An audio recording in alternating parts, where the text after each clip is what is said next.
أعوذ بالله من الشيطان الرجيم.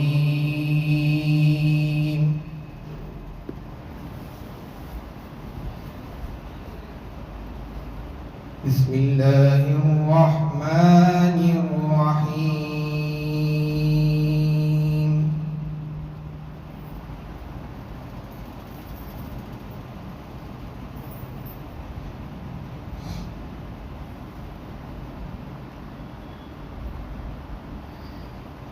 وإذ واعدنا موسى 40 ليلة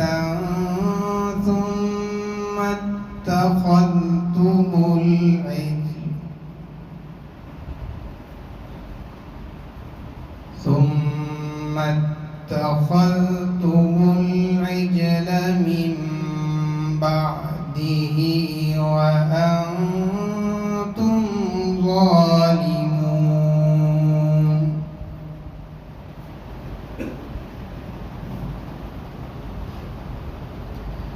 ثم عفونا عنكم من بعد ذلك لعلكم تشكرون.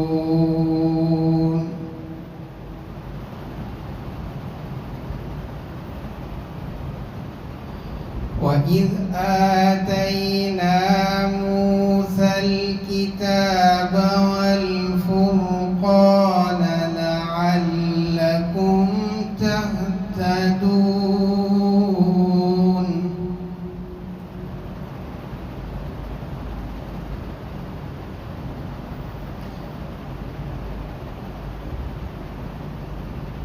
وإذ قال موسى لقومه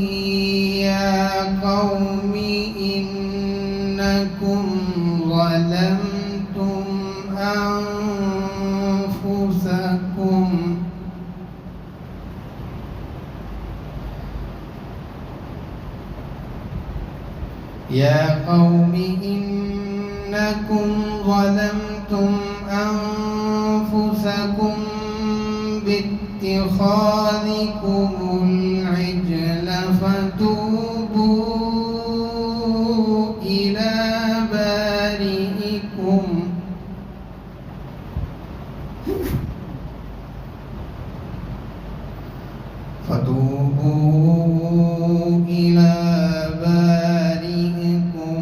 فاقتلوا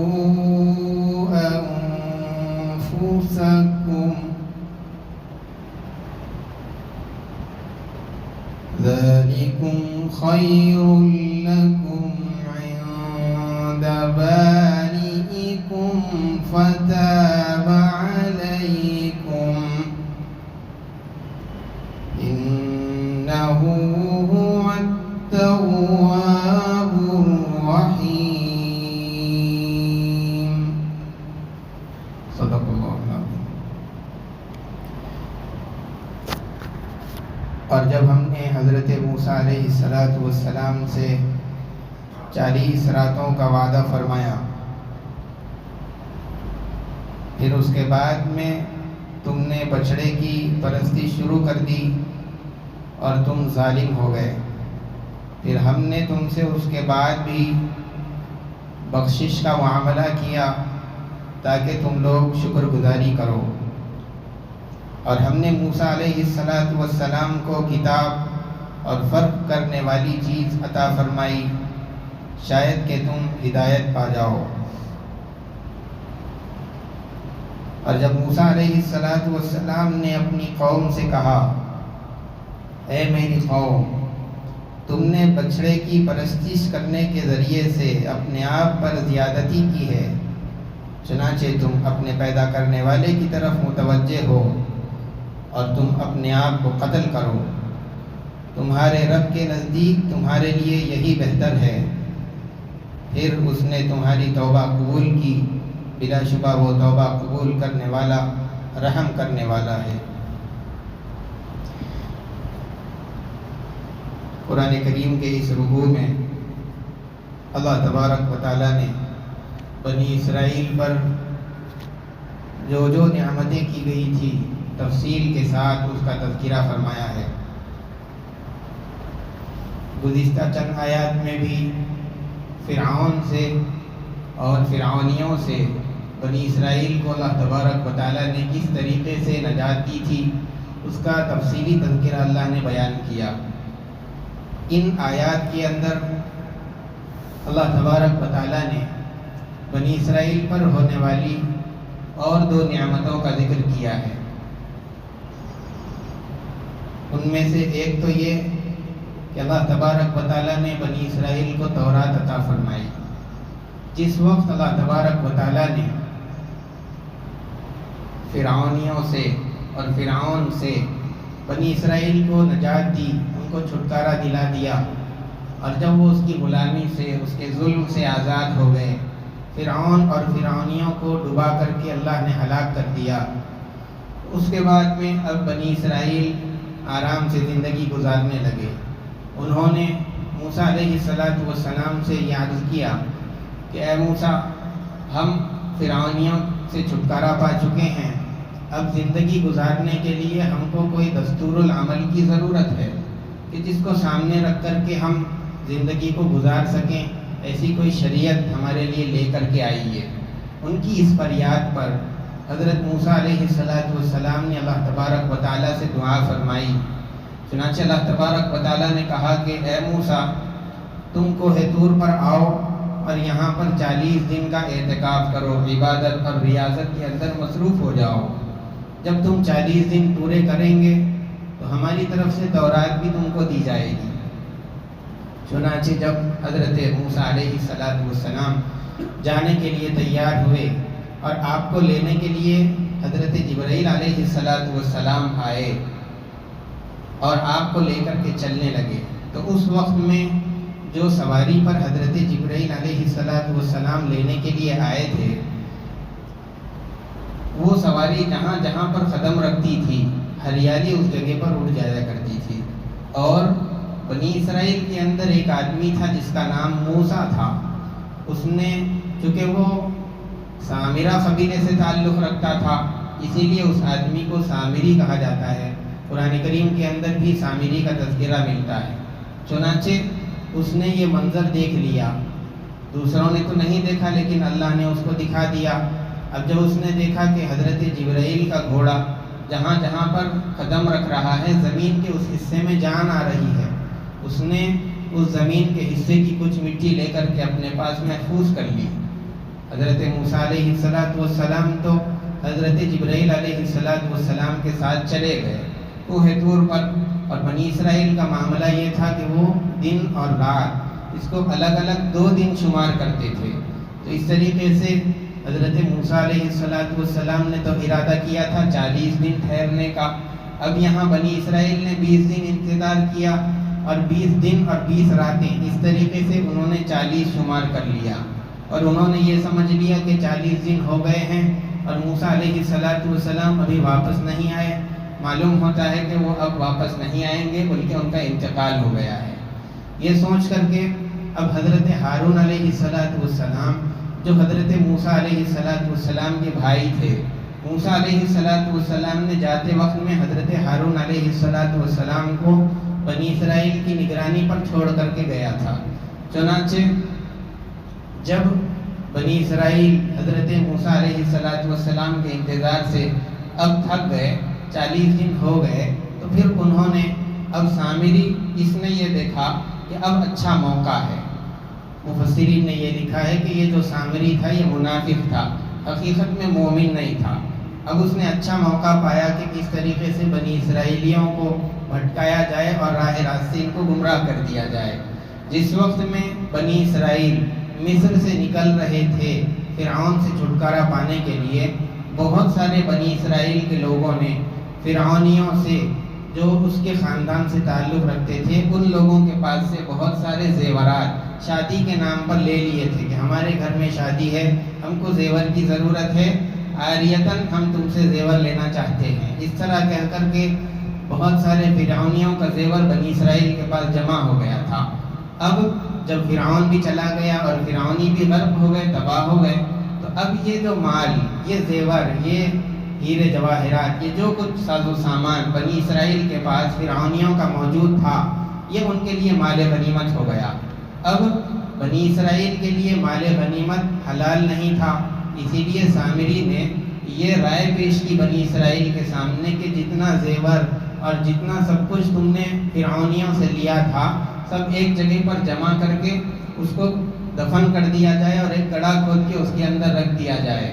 پھر حضرت موسیٰ علیہ السلام جب واپس آئیں گے تو ان سے پوچھ کر کے پھر اس خزانے کے بارے میں، اس سونے کے بارے میں فیصلہ کریں گے۔ جب سب راضی ہو گئے اور اپنا سارا سونا لا کر کے جمع کر دیا تو ایک جگہ پر اس کو دفن کر دیا گیا، اور پھر چپکے سے جب بنی اسرائیل چلے گئے تو سامری نے کھود کر کے وہ سارا سونا نکلوا لیا، اور اس کے بعد میں اسی سونے کو پگھلوا کر کے ایک بچڑے کی شکل اس سونے کو دے دی۔ پھر اس کے بعد جو مٹی اس نے حضرت جبرائیل علیہ السلام کے گھوڑے کی اٹھائی تھی اس کے اندر ڈال دی، جس کی وجہ سے بعض مفسرین تو کہتے ہیں کہ اس کے اندر سے صرف آواز آنے لگی تھی، اور بعض نے یہ لکھا ہے کہ وہ بچڑا زندہ ہو گیا اور ادھر ادھر دوڑنے لگا اور چلنے لگا۔ البتہ جو کچھ بھی شکل ہوئی ہو، بنی اسرائیل کو اس نے یہ کہا کہ تم اس بچڑے کی پوجا کرو، چونکہ بنی اسرائیل یہ فرعونیوں کے ساتھ مصر میں رہتے تھے، اور مصر کے رہنے والے جو فرعونی لوگ تھے وہ گائے کی پوجا کرتے تھے۔ چنانچہ وہ ماحول کے اندر رہتے رہتے گائے کی پوجا کو دیکھتے دیکھتے کچھ اثرات ان کے اندر بھی تھے۔ جب یہ بچڑا ان کے سامنے آیا اور اس کی عبادت کرنے کی ان کے سامنے پیشکش کی گئی اور دعوت دی گئی تو وہ اس کو ماننے کے لیے فوراً تیار ہو گئے اور اس کی عبادت کے اندر لگ گئے۔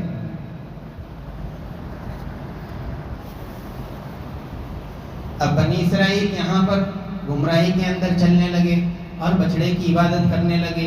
حضرت ہارون علیہ السلام کے ساتھ بہت سارے ایسے بھی تھے بنی اسرائیل کے اندر جو راہ راست پر تھے، تقریباً 12,000 لوگ ہدایت پر تھے، اور بہت سارے گمراہ بھی ہو گئے تھے۔ اس سے پہلے درس میں نے بتایا تھا کہ جس وقت موسیٰ علیہ السلام سارے بنی اسرائیلیوں کو لے کر کے مصر سے نکلے تھے تو اس وقت میں بنی اسرائیل کی تعداد 6 لاکھ تھی۔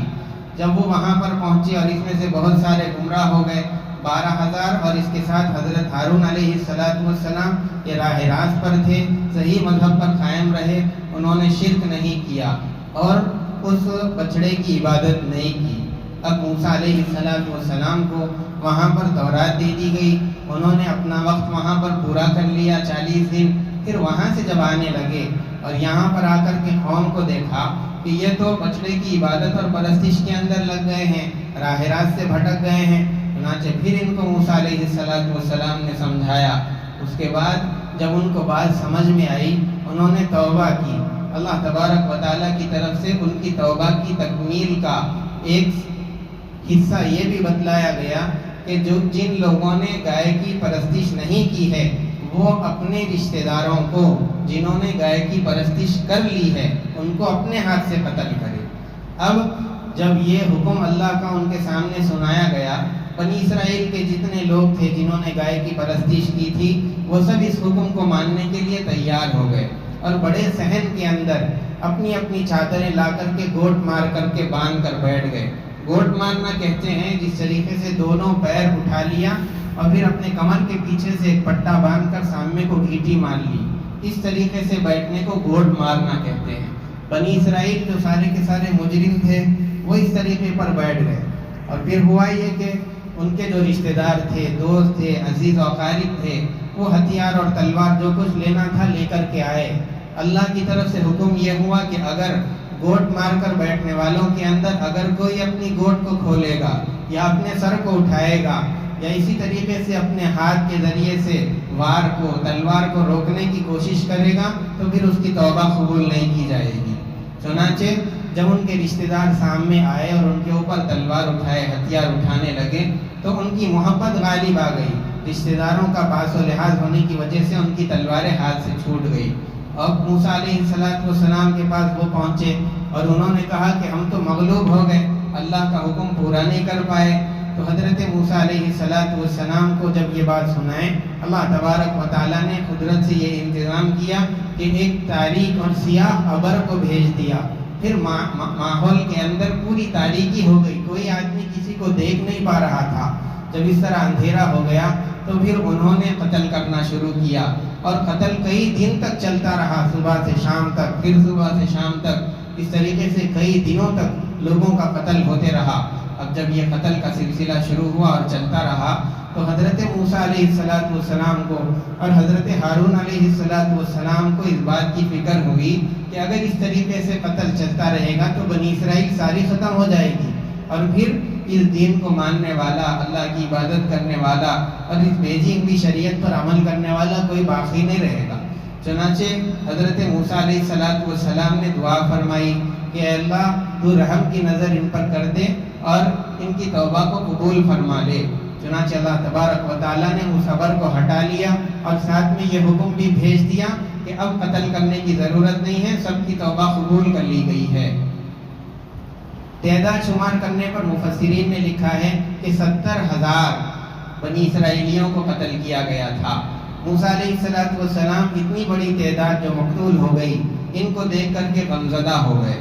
موسیٰ علیہ السلام سے اللہ تبارک و تعالیٰ نے فرمایا کہ آپ کو غمزدہ ہونے کی ضرورت نہیں ہے, بلکہ جو لوگ قتل کیے گئے ہیں وہ بھی کامیاب ہے اور ان کی توبہ بھی قبول کر لی گئی ہے, اور جو لوگ قتل کرنے والے ہیں ان کی بھی توبہ اللہ تبارک و تعالیٰ نے قبول کی ہے.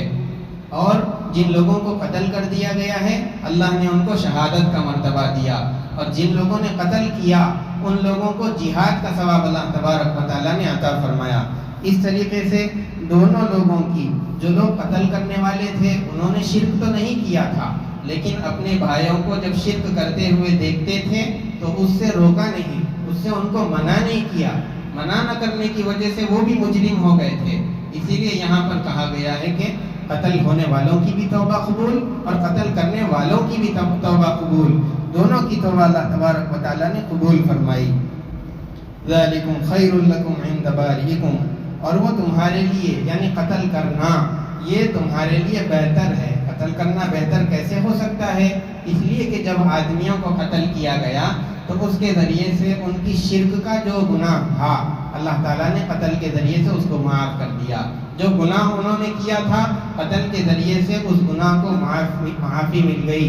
تو گناہوں کا معاف ہو جانا قتل کے ذریعے سے گویا کہ قتل ان کے حق میں یہ رحمت بن کر کے آیا تھا, اسی لیے اس کو فرمایا گیا ذالکم خیر لکم عند باریکم فتاب علیکم انہ هو التواب الرحیم. اللہ تبارک و تعالیٰ اسی طریقے سے توبہ قبول کرنے والے ہیں.